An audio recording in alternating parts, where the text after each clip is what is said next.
ನಿವಾಸಿಗಳಿಗೆ ರಾಜ್ಯಾದ್ಯಂತ ಸುಮಾರು 42,345 ಮನೆಗಳು ಹಂಚಿಕೆಯಾಗ್ತಾ ಇದ್ದಾವೆ. ಕರ್ನಾಟಕದಲ್ಲಿ 2,866 ಕೊಳಗೇರಿಗಳಿದ್ದಾವೆ. ಸುಮಾರು 7 ಲಕ್ಷ ಹೆಚ್ಚು ಕುಟುಂಬಗಳಿದ್ದಾವೆ. ಅವರಿಗೆ ಸೂರನ್ನು ಒದಗಿಸ್ಕೊಡ್ಬೇಕು ಅಂತಕ್ಕಂಥದ್ದು ನಮ್ಮ ಉದ್ದೇಶ. ಸೂರನ ಒದಗಿಸ್ಕೊಡೋದು ಅಂತಂದ್ರೆ ಘನತೆಯಿಂದ, ಮರ್ಯಾದೆಯಿಂದ, ಗೌರವದಿಂದ ಅವರು ಬದುಕನ್ನ ನಡೆಸತಕ್ಕಂಥ ಕೆಲಸಕ್ಕೆ ನಮ್ಮ ಸರ್ಕಾರ ಎಲ್ಲ ರೀತಿಯ ಸಹಕಾರವನ್ನ, ಬೆಂಬಲವನ್ನ ಕೊಡ್ತದೆ ಅಂತಕ್ಕಂಥ ಮಾತುಗಳನ್ನು ಈ ಸಂದರ್ಭದಲ್ಲಿ ಹೇಳಲಿಕ್ಕೆ ಬಯಸ್ತಾ ಇದ್ದೇನೆ. ನಾವು ಹಿಂದೆ ಅಧಿಕಾರದಲ್ಲಿದ್ದಾಗ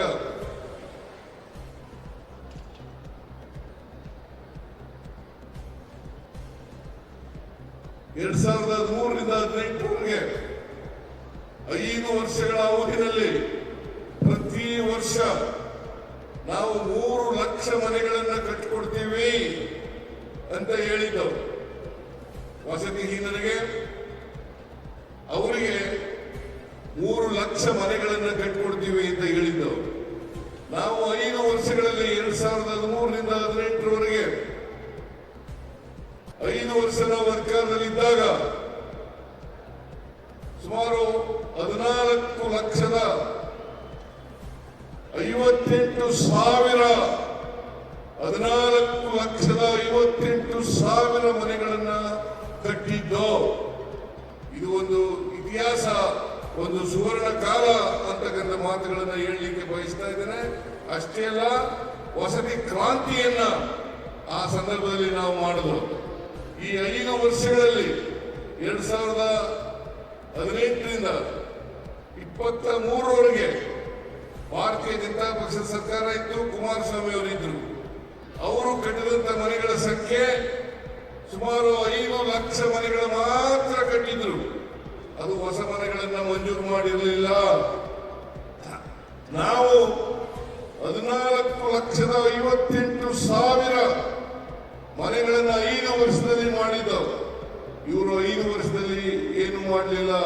ಹಾಗಾಗಿ ಮನೆಗಳನ್ನು ಕೊಡ್ತಕ್ಕಂಥ ವೇಗ ಕಡಿಮೆ ಆಯಿತು ಅಂತಕ್ಕಂಥ ಮಾತುಗಳನ್ನು ಈ ಸಂದರ್ಭದಲ್ಲಿ ಹೇಳಲಿಕ್ಕೆ ಬಯಸ್ತಾ ಇದ್ದೇನೆ. ನಾನು ಸುಮಾರು 30,789 24ನೇ ಇಸ್ವಿನಲ್ಲಿ 2024 ಇಸ್ವಿನಲ್ಲಿ 36,789 ಮನೆಗಳನ್ನ ಇದೇ ಜಮೀರ್ ಅಹಮದ್ ಖಾನ್ ಅವರು ವಸತಿ ಸಚಿವರಾದ ಮೇಲೆ, ನಾವು ಈ ಸಾರಿ ಅಧಿಕಾರಕ್ಕೆ ಬಂದ ಮೇಲೆ ನಾವು ಸುಮಾರು 36,789 ಮನೆಗಳನ್ನ ಮೊದಲನೇ ಹಂತದಲ್ಲಿ ಕಟ್ಟಿದೋ. ಈಗ ಎರಡನೇ ಹಂತದಲ್ಲಿ 42,345 ಮನೆಗಳನ್ನ ಹಂಚ್ತಾ ಇದ್ದೀವಿ.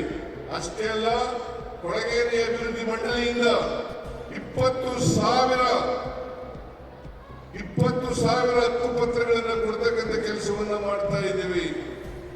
ಇದನ್ನ ನಾವು ಯಾಕೆ ಮಾಡ್ತಾ ಇದ್ದೀವಿ ಅಂತಂದ್ರೆ, ವಸತಿಹೀನರು ಈ ನಾಡಿನಲ್ಲಿ ಎಷ್ಟು ವಸತಿಹೀನರು ಇದ್ದಾರೆ, ಸೈಟ್ ರಹಿತವಾದಂತಹ ಜನ ಇದ್ದಾರೆ, ಅವರೆಲ್ಲರಿಗೂ ಕೂಡ ಸೈಟ್ ಅನ್ನು ಕೊಡಬೇಕು, ಮನೆಗಳನ್ನ ಕಟ್ಕೊಡ್ಬೇಕು ಅಂತಕ್ಕಂಥದ್ದು ನಮ್ಮ ಉದ್ದೇಶ ಅಂತಕ್ಕಂಥ ಮಾತುಗಳನ್ನ ಹೇಳಲಿಕ್ಕೆ ಬಯಸ್ತಾ ಇದ್ದೇನೆ. ಕೇಂದ್ರ ಸರ್ಕಾರ ಬಹಳ ದೊಡ್ಡದಾಗಿ ನರೇಂದ್ರ ಮೋದಿ ಅವರ ಸರ್ಕಾರ ಪ್ರಧಾನಿ ಆವಾಸ್ ಯೋಜನೆ ಅಂತಕ್ಕಂಥ ಕಾರ್ಯಕ್ರಮವನ್ನು ಮಾಡಿದ್ದಾರೆ. ಅದರಲ್ಲಿ ಬರ್ತಕ್ಕಂಥದ್ದು 1.5 ಲಕ್ಷ ರೂಪಾಯಿ ಮಾತ್ರ. 1.5 ಲಕ್ಷ ರೂಪಾಯಿ ಮಾತ್ರ. ಈ ಮನೆಗಳಿಗೆ ನಾವು ಕಟ್ಟಿರ್ತಕ್ಕಂಥದ್ದು ಸುಮಾರು 7.5 ಲಕ್ಷ ರೂಪಾಯಿಗಳಾಗ್ತದೆ. 7.5 ಲಕ್ಷ ರೂಪಾಯಿಗಳು. ಅವ್ರು ಕೊಡ್ತಕ್ಕಂಥದ್ದು 1.5 ಲಕ್ಷ ರೂಪಾಯಿ ಮಾತ್ರ. ಅದರಲ್ಲಿ GST ಕೂಡ ಇಟ್ಕೊತಾರೆ, ವಾಪಸ್ ತಗೊಳ್ತಾರೆ. ಅದರಿಂದ 1 ಲಕ್ಷಕ್ಕಿಂತ ಕಡಿಮೆ ಹಣ ಅವ್ರ ಫಲಾನುಭವಿಗಳಿಗೆ ಬರ್ತಕ್ಕಂಥದ್ದು. ನಾನು ಜಮೀರ್ ಅಹಮದ್ ಖಾನ್ ಬಂದು ಹೇಳಿದ್ರು ನನಗೆ, ಅವರು 1.5 ಲಕ್ಷ ಕೊಡ್ತಾರೆ, ನಾವು ಸಾಮಾನ್ಯರಿಗೆ 1,20,000 ರೂಪಾಯಿ ಕೊಡ್ತೀವಿ. ಪರಿಶಿಷ್ಟ ಜಾತಿ ಪರಿಶಿಷ್ಟ ವರ್ಗದವರಿಗೆ 2 ಲಕ್ಷ ರೂಪಾಯಿಗಳನ್ನು ಕೊಡ್ತೇವೆ. ಅದನ್ನೆಲ್ಲ ಸೇರಿದ್ರೆ ಕೂಡ ಸಾಮಾನ್ಯ ಜನರಿಗೆ 1,02,70,000 ರೂಪಾಯಿ ಆಗುತ್ತೆ. ಉಳಿದಂತೆ ಪರಿಶಿಷ್ಟ ಜಾತಿ ಪರಿಶಿಷ್ಟ ವರ್ಗದವರಿಗೆ 3.5 ಲಕ್ಷ ರೂಪಾಯಿ ಆಗುತ್ತೆ. ಆದರೆ ಫಲಾನುಭವಿಗಳಿಂದ ಕೊಡಲಿಕ್ಕಾಗಲ್ಲ ಅಂತ ಹೇಳಿದ್ರು. ಆಗ ನಾನು ಹೇಳಿದೆ, ಫಲಾನುಭವಿಗಳಿಂದ 1 ಲಕ್ಷ ರೂಪಾಯಿ ವಸೂಲು ಮಾಡಿ ಉಳಿದಂತ ಹಣವನ್ನ ಸರ್ಕಾರವೇ ಭರಿಸ್ತದೆ ಅಂತಕ್ಕಂಥ ಮಾತುಗಳನ್ನು ಹೇಳಲಿಕ್ಕೆ ಬಯಸ್ತಾ ಇದ್ದೇನೆ. 4 ರಿಂದ 5 ಲಕ್ಷ ರೂಪಾಯಿಗಳನ್ನ ಸರ್ಕಾರ ಕೊಡ್ತದೆ, ನಮ್ಮ ಸರ್ಕಾರ ಕೊಡ್ತದೆ, ಕಾಂಗ್ರೆಸ್ ಪಕ್ಷ ಕೊಡ್ತದೆ ಅಂತಕ್ಕಂಥ ಮಾತುಗಳನ್ನು ಹೇಳಲಿಕ್ಕೆ ಬಯಸ್ತಾ ಇದ್ದೇನೆ. ಆದ್ರಿಂದ ನರೇಂದ್ರ ಮೋದಿಯವರು ಪ್ರಧಾನಮಂತ್ರಿಗಳ ಆವಾಸ್ ಯೋಜನೆ ಅಂತಕ್ಕಂಥದ್ದು ಅವರ ಹೆಸರು, ಆದರೆ ದುಡ್ಡು ಕೊಡೋರು ನಾವು ಅಂತಕ್ಕಂಥ ಮಾತುಗಳನ್ನ ಈ ಸಂದರ್ಭದಲ್ಲಿ ಹೇಳಲಿಕ್ಕೆ ಬಯಸ್ತಾ ಇದ್ದೇನೆ.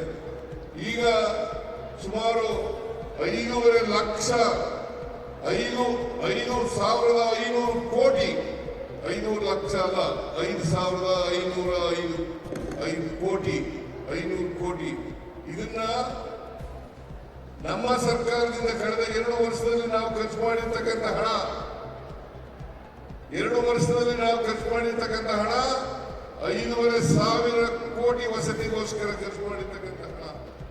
ಈಗ ನಾವು ಪ್ರತಿ ಮನೆಗೆ 4 ರಿಂದ 5 ಲಕ್ಷ ರೂಪಾಯಿಗಳನ್ನು ಕೊಡ್ತಾ ಇದ್ದೇವೆ. ಇದು ಯಾರಿಗೋಸ್ಕರ? ಯಾರು ಮನೆ ಇಲ್ವೋ, ಯಾರು ಗುಡ್ಸ್ನಲ್ಲಿದ್ದಾರೆ, ಯಾರಿಗೆ ಸೈಟ್ ಇಲ್ಲ, ಅವರ ಫಲಾನುಭವಿಗಳಿಗೆ ನಮ್ಮ ಸರ್ಕಾರ ಕೊಡ್ತಾ ಇರ್ತಕ್ಕಂಥದ್ದು ಮಾತುಗಳನ್ನು ಹೇಳಲಿಕ್ಕೆ ಬಯಸ್ತಾ ಇದ್ದೇನೆ. ನಾವು ಇಷ್ಟ